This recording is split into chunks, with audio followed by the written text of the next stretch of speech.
सभी साथियों को हमारा नमस्कार। मैं हूं Anuj Sharma. Aroma chemistry classes पर आपका स्वागत और अभिनंदन। और ये है हमारे मित्र जो विज्ञान टीजीटी ऑलरेडी क्वालिफाइड है। नाम है कृष्ण कुमार पांडे जी। जनरल कैटेगरी में बहुत अच्छी फाइट करके आए हैं और अपने सब्जेक्ट में खासकर फिजिक्स में बहुत अच्छी पकड़ है। तो आप लोगों ने हमसे डिमांड की थी सर से बात कराइएगा और जो इम्पोर्टेंट टॉपिक्स हों, मतलब ये तो सिलेक्शन कैसे हुआ ये ऑलरेडी इन्होंने बताया और मेहनत कितनी करनी ये भी बताया, लेकिन आज आपने जो डिमांड की थी कि सर से हमें फिजिक्स के जो इम्पोर्टेंट बातें हों वो अच्छे ढंग से एक्सप्लेन करा दी। तो सर आपसे मेरी विनती है कि आप थोड़ा हमारे स्टूडेंट्स को ये बताइए जो टीईटी की तैयारी कर रहे हैं किन किन टॉपिक्स पर फिजिक्स में खासकर फोकस करें जिससे उनका सिलेक्शन में मदद हो जाए। और मैं उम्मीद भी करूंगा कि अगर उनका सिलेक्शन होता है तो आपका इसका श्रेय मिलेगा। तो सर प्लीज़ बताएं। हाँ मित्रों, जैसा कि आप लोग जानते हैं, तेज बोलिए सर। हमारा सबसे पहला हमने उस दिन आप लोगों को बताया था कि तैयारी तो करिए, उसके साथ समय का बहुत ध्यान दीजिए विशेष रूप से। और फिजिक्स जो है हमारे लिए थोड़ा सा डिफ़िकल्ट इसलिए रहता है। फिजिक्स के जो साथी एमएससी हैं फिजिक्स से, तो उनके लिए तो बहुत ज़्यादा दिक्कतें नहीं आती हैं, लेकिन जो केमिस्ट्री के स्टूडेंट्स हैं और फिजिक्स पढ़ते हैं उनको फिजिक्स पर विशेष फोकस करना होता है, क्योंकि थियरी तो कर ले जाते हैं लेकिन केमिस्ट्री फिजिक्स के न्यूमेरिकल जो है हमको उलझाऊ तरीके से आ जाते हैं। इसलिए आपको मैंने बार बताया था कि कोई भी टॉपिक पढ़िए, उसको बार बार रिवाइज करिए और रिवाइज के साथ साथ उसको उसके गहराई तक जाइए, उसमें क्या दिया है। सो जैसे इसमें दिए हैं, हम आप पढ़ते हैं जैसे डायमेंशन में डेरिवेटिव आजकल क्वेश्चन पूछे हैं, उसमें डेरिवेटिव में डायमेंशन दोनों साइड की सेम होती है, उसमें से कोई एक बीच का पूछ लेगा उसका डायमेंशन क्या होगा।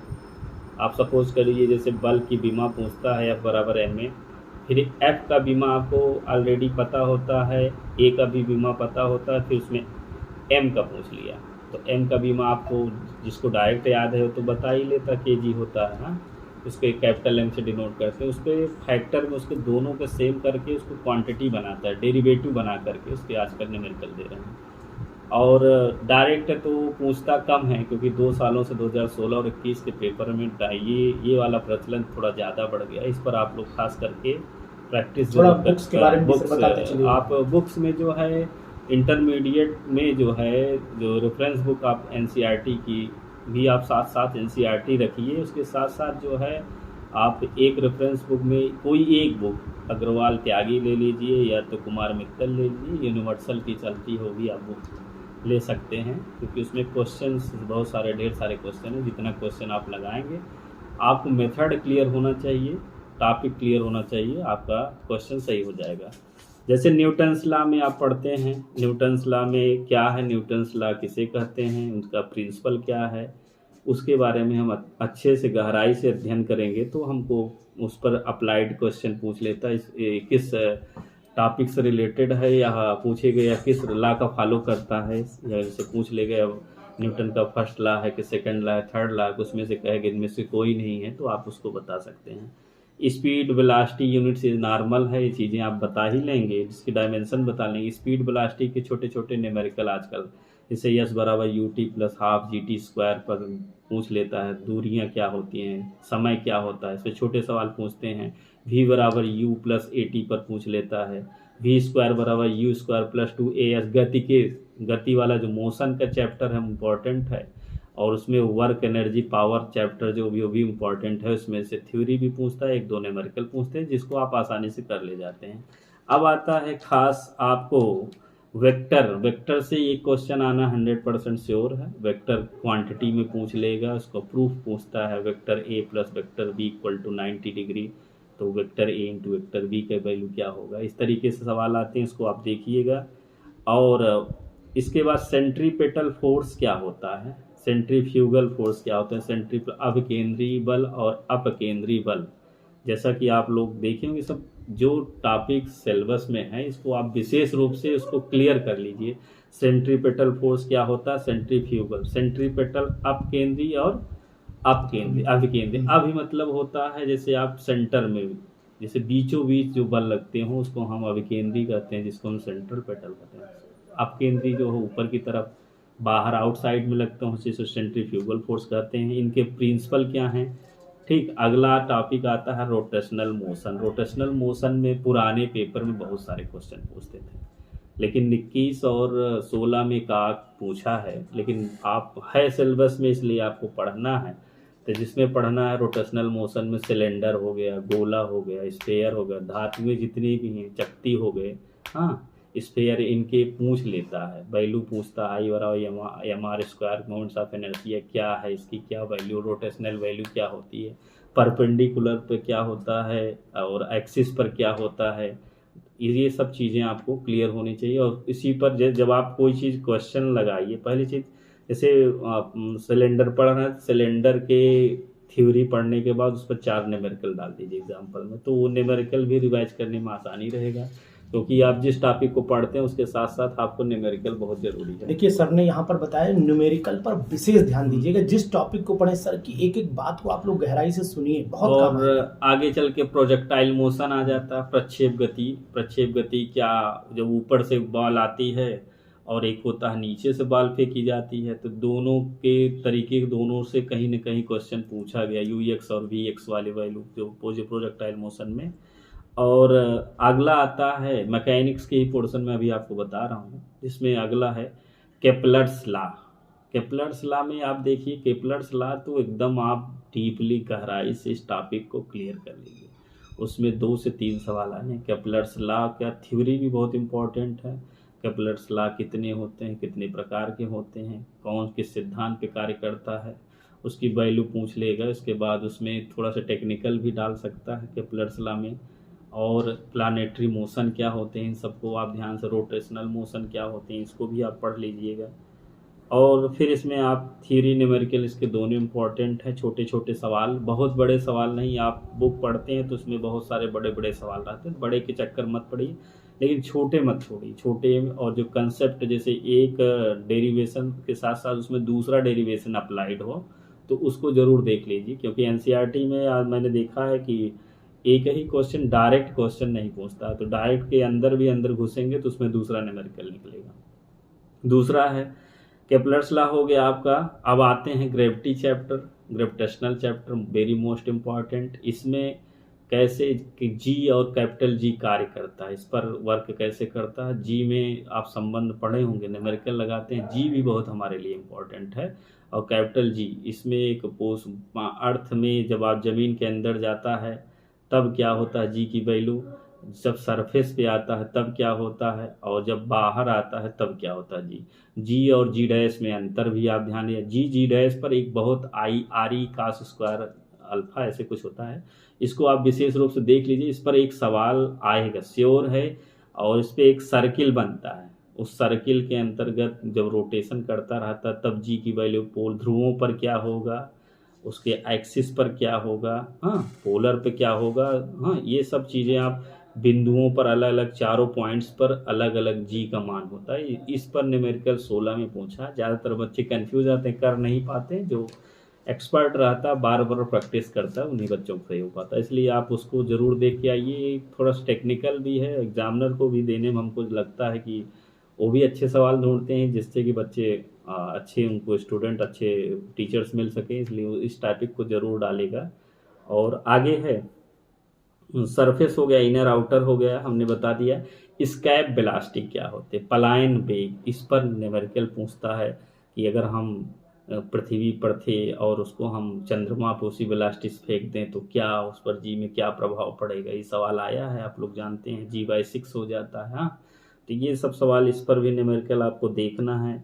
जी और कैपिटल जी में डिफरेंस क्या है। अब आता है conservative force and non conservative force, very most important है। Conservative force, non conservative force क्या होते हैं, इसको आप संरक्षी बल, असंरक्षी बल। संरक्षी बल, कंजर्वेटिव फोर्स जो होते हैं सेंटर की तरफ बल लगते हैं, केंद्र की तरफ लगने वाले बल ज़्यादातर कंजर्वेटिव संरक्षित बल होते हैं, जैसे गुरुत्वाकर्षण बल हो गए, हाँ, न्यूक्लियर फोर्स हो गया, इलेक्ट्रोस्टैटिक्स फोर्स हो गया, ये कौन से बल है, संरक्षी असंरक्षी है, ऐसे आपको एग्जाम्पल दे देगा। कोई कहेगा आप इसमें संरक्षी छाटिए और असंरक्षी छाटिए, तो ये तो आप इसको एक कलेक्शन बना के आप कहीं PDF बना लीजिए, चार्ट बना के उसको रखिए, क्योंकि बार बार देखेंगे बार बार भूलता है। तो कंजर्वेटिव, नॉन कंजर्वेटिव हमने आपको बताया। और रिस्टोरिंग फोर्स क्या होता है, रिस्टोरिंग फोर्स किसे कहते हैं, ये आएगा। आप रिस्टोरिंग फोर्स वगैरह टाइम पीरियड चैप्टर, आवर्तकाल चैप्टर पढ़ें, सरल आवर्त की गति, सिंपल हार्मोनिक मोशन SHM। इसमें आप जब पढ़ेंगे तो इसमें बहुत सारी चीज़ें आपको रिस्टोरिंग फोर्स वगैरह इस पर न्यूमेरिकल आ जाती है, स्प्रिंग वगैरह पे न्यूमेरिकल आते हैं। तो उसमें आप टाइम पीरियड जब पढ़ेंगे, लिफ्ट के चैप्टर एक आएगा, लिफ्ट में जी का मान ज्ञात करते हैं, जब लिफ्ट के अंदर होते हैं, लिफ्ट के बाहर होते हैं, जब ऊपर लिफ्ट छोड़ी चलती है, जब नीचे की तरफ जाती है, एक समान वेग से चलता है, एक समान त्वरण। शब्दों का ध्यान विशेष रूप से देखें कि एक समान त्वरण पूछ रहा है कि एक समान वेग पूछ रहा है। तो बच्चे वेग वाला फार्मूला त्वरण में, त्वरण वाला वेग में लगाते, इसलिए न्यूमेरिकल लग नहीं पाते, इसलिए परेशान होते हैं। तो इसलिए आप जो है इसको विशेष रूप से ध्यान दीजिए। अब आगे मोस्ट इम्पॉर्टेंट, ये 2016 में हीट से लगभग 6 से 7 क्वेश्चन सर का कहना है कि हीट को आप हाँ, बहुत अच्छे से पढ़ लीजिएगा। 21 में तो कम कर दिया था, लेकिन 16 में हीट चैप्टर से बहुत सारे क्वेश्चन उठाए थे।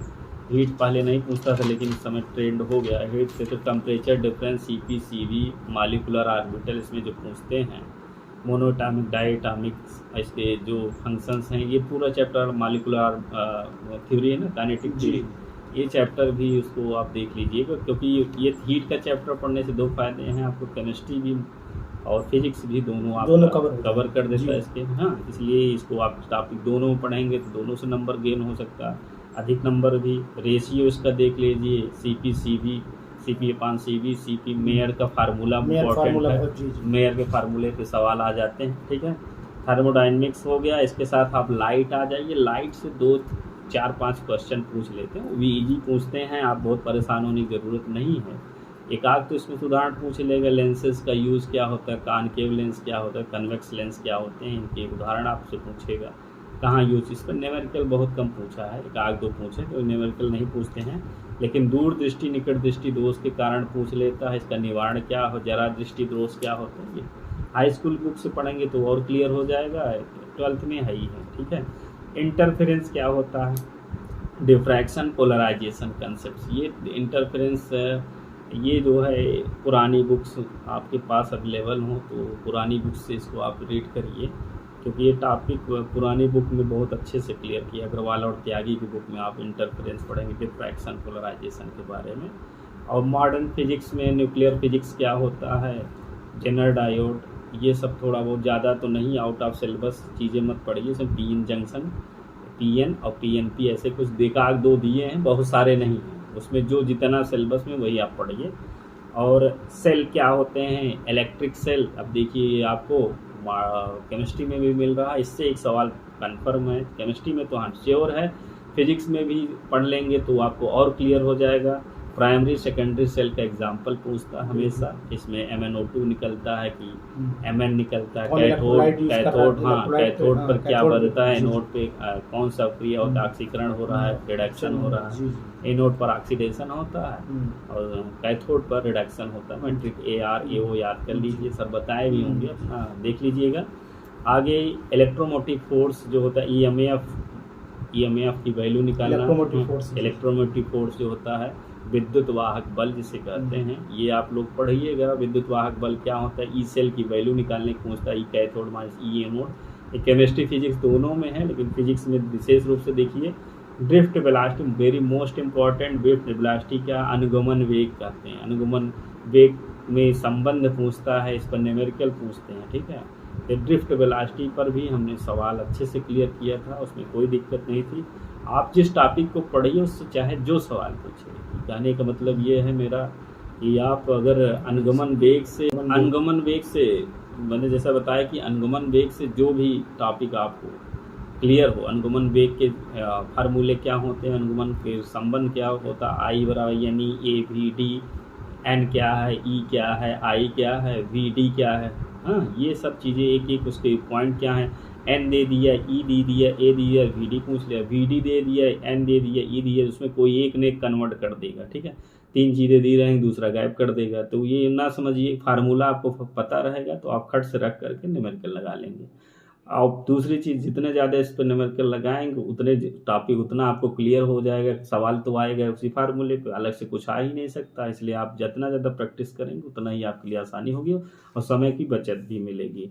अब आता है गैल्वानोमीटर, व्हीट स्टोन, विज। इस पर भी एक सवाल ले जाएगा 118, 119, 20 नंबर पे आपको उठा के दे देता है। बताइए सर ने नंबर भी हाँ, बता रहे हैं 118, 120 के अब वो आसपास। आप वहाँ जाते जाते थक जाते हैं, उसके बाद ये लगता है बड़ा बोरिंग लगेगा।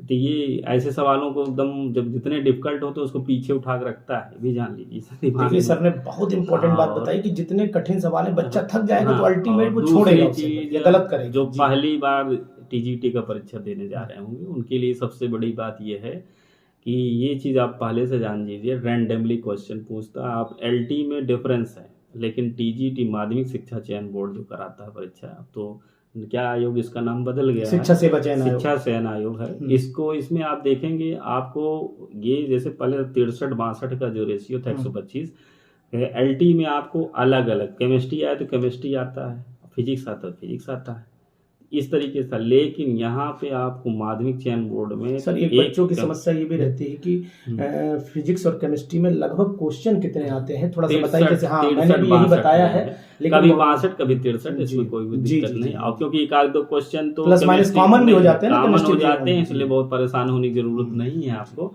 वो आपको इतने रहेंगे और वो आप कर ले जाएंगे भी। तो 63-62 का रहता है, या तो केमिस्ट्री में 62 ज्यादा हो गया, तो केमिस्ट्री का ही बढ़ता है, मुझे समझ में आता है। क्योंकि 63 केमिस्ट्री वाला फिजिक्स में भी पोर्शन आता है तो केमिस्ट्री में काउंट हो जाता है, कोई क्लियर नहीं कर पाता है फिजिक्स का। जैसे मान लीजिए रेडियो एक्टिविटी पे ही आ गया, वो फिजिक्स में भी अब चाहे जो आप मानिए उससे कोई मतलब नहीं। अब जी। एसी सेल का चैप्टर से आ गया तो आप कुछ में कुछ कह नहीं सकते हैं। तो हमने बताया कि ये गैल्वानोमीटर व्हीट स्टोन सेट का जो है स्ट्रक्चर बना देगा, उसमें पहचानने के लिए बैलेंस है कि नहीं बैलेंस है, अनबैलेंस है, इसको पूछ लेता है। इसके बाद एसी डीसी पूछ लेगा, अल्टरनेटिंग करंट पर न्यूमेरिकल IRMS निकालना होगा, आई वैल्यू कैसे निकालते हैं, अंडर रूट वाली स्क्वायर वाली। इसके बाद transformer NS NP primary secondary transformer कैसे, ऊंचाई अपचाई ट्रांसफार्मर में डिफरेंस क्या होते हैं, ऊंचाई ट्रांसफार्मर अपचाई ट्रांसफार्मर फार्मूले न्यूमेरिकल पूछ लेता है। ये पूछा है 16 में पूछा है, ये जरूर पूछेंगे सर, ये लास्ट के चैप्टर टॉपिक हैं तो पूछेंगे। मीटर सेतु ब्रिज पूछता है, यह है नहीं कि नई किताबों में पुरानी किताबों में आपको मिलेंगे मीटर सेतु ब्रिज, ये सब ये जनरेटर के बारे में। हाँ, ये सब चीज़ें आप थोड़ा बहुत देख अच्छा सर आपने एक बताई थी चीज भी इधर क्वांटिटीज में, वेक्टर क्वांटिटी, एक स्केलर, एक और बताई थी, क्या था? टेंसर। हाँ ये थोड़ा सा टेंसर राशियां क्या है उसके एग्जाम्पल पूछ सकता है। प्रदिश राशियां किसे कहते हैं, सदिश और अदिश जो दोनों को पालन नहीं करता उसे हम प्रदिश कहते हैं।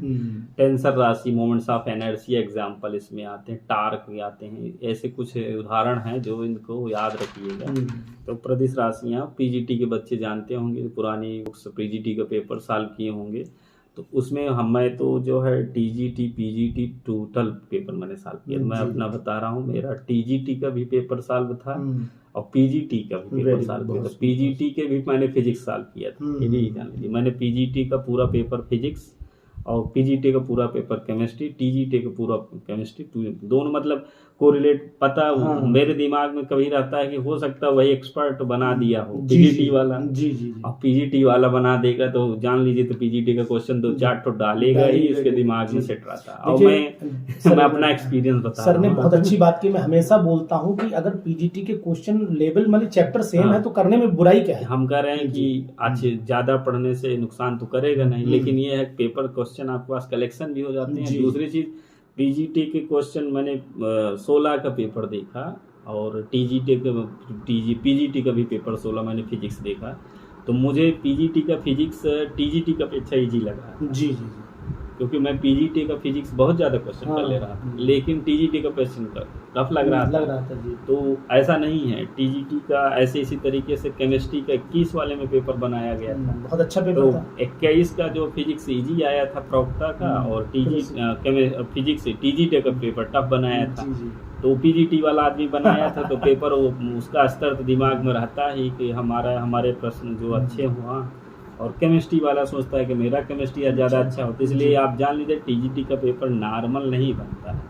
तो टीजीटी नॉर्मल आप डराने के लिए मैं नहीं बता रहा हूँ। 16, 21, 2004 का पेपर देखिए, 4 का स्टैंडर्ड देखिए, 4, 8, 13 की बात छोड़ दीजिए, 11 का पेपर, 13 का पेपर में दम नहीं है, उसमें बहुत मतलब नहीं। अब लूसेंट से क्वेश्चन पूछने में भाग्य है हर व्यक्ति का अलग अलग, लेकिन जो अच्छे स्कॉलर्स हैं वो 2004, 2009 2013 सॉरी 16-21 ये सब पेपर अच्छे बनाए गए हैं।